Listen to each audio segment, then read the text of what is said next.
I'm Stacy with the Stacy Esser Group, and today I'm sitting with Justin DeCrescente. Justin, thanks for joining us. Thank you for having me.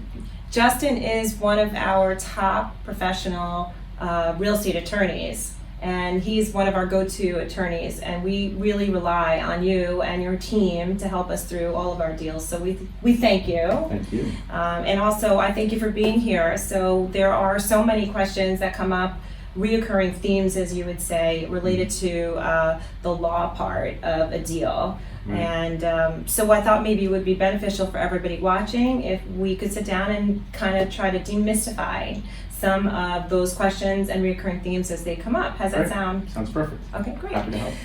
All right, so let's start with the very basic. As an agent, as a realtor, we get a bid, and I'm working with the seller, and we tell the seller that we have a contract signed. So I personally think that the language New Jersey is very confusing, Right. because I'm trying to explain to them that we have a contract, but it's not a contract. Right. And the buyers get a little nervous when, as buyer's agents, we say, okay, you want to make a bid on a house, we're going to hand you this contract, you're going to sign the contract, we're going to present it to the sellers, and the buyers, a lot of buyers will say, whoa, I'm not ready to sign a contract. And then what happens? They call you. Right.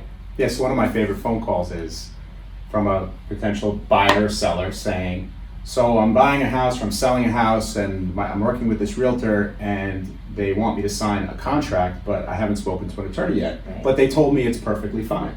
Is it perfectly fine? And I say, for the most part, yes, it's fine. Okay, wait, hold on. So you say for the most part. So I am definitely one of the realtors that says what it is that we're presenting to you a bid and contract form. Right. Is that Yeah, what that's you fair. okay, so go ahead. So, especially when you have people coming from New York, right. where the process is completely different, they are usually taken back by the fact that they're handed something that says contract of sale for real estate, they want you to sign it. Right. Even though there's a very distinct paragraph that says studied by an attorney or attorney review clause, it could be somewhat counterintuitive to sign a contract before you've actually consulted with an attorney. So when people do call me, although oftentimes people are comfortable with the process and they'll call me after and say, hey, I just signed a contract, I need attorney review. But when they call me before and they say, what am I supposed to do? I usually say to them, listen, as long as the fill in the blank parts of the contract are the way they're supposed to be, you're fine. I say that we can always change things during attorney review. We don't want to completely restructure a deal because that's a little disingenuous, but we can certainly tweak things, fix things, and if we do need to change something drastically, if we have to, we can. So let me back it down. So when a buyer or a seller is accepting a bid or presenting a bid, it is in contract form, but there's nothing that they're legally obligated to.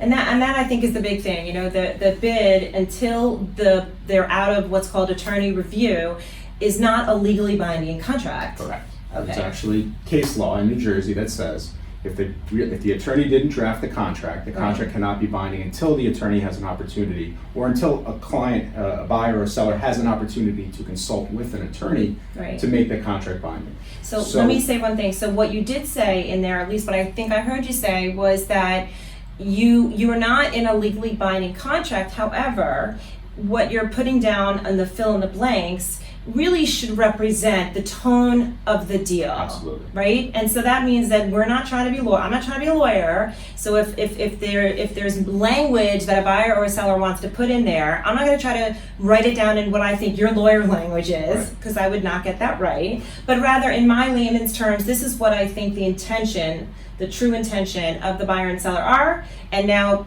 Justin, here you go. Right. And you have to now put it into a rider. That makes perfect sense. That makes sense. Okay, good. So one of the other things I think that happens in this process of first there's a bid, then there's an acceptance, then it gets sent to the attorneys, right? That's first, second, third step. Mm-hmm.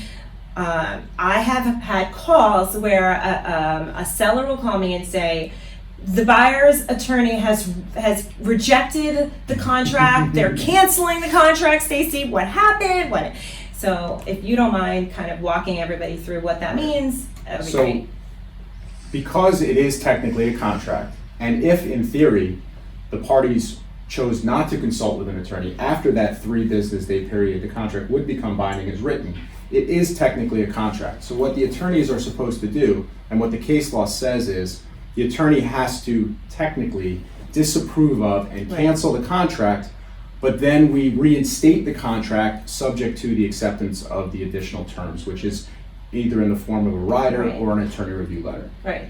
So that's, I think, so for realtors or for buyers and sellers, you know, setting expectations is so important, right? Managing expectations. So understand that when you have an accepted bid, it's not legally binding until you go through attorney review. And the attorneys, when they get it, typically the buyer's attorney first. Yes, typically. Is going to actually reject the contract in its current form and replace it. Some lawyers are nice enough to actually put in their letter, and I'm not actually one of them, to say that the law requires that I reject the contract, but the contract would be acceptable if the following terms were incorporated. I put something similar to that, but not exactly that much. But that's good, because I think understanding that this is what's normal, this is what's supposed to happen, helps the deal sort of stay on in the right tone, right? And everybody stays calm. So we're gonna stop there, and then we're gonna pick this back up with our next session.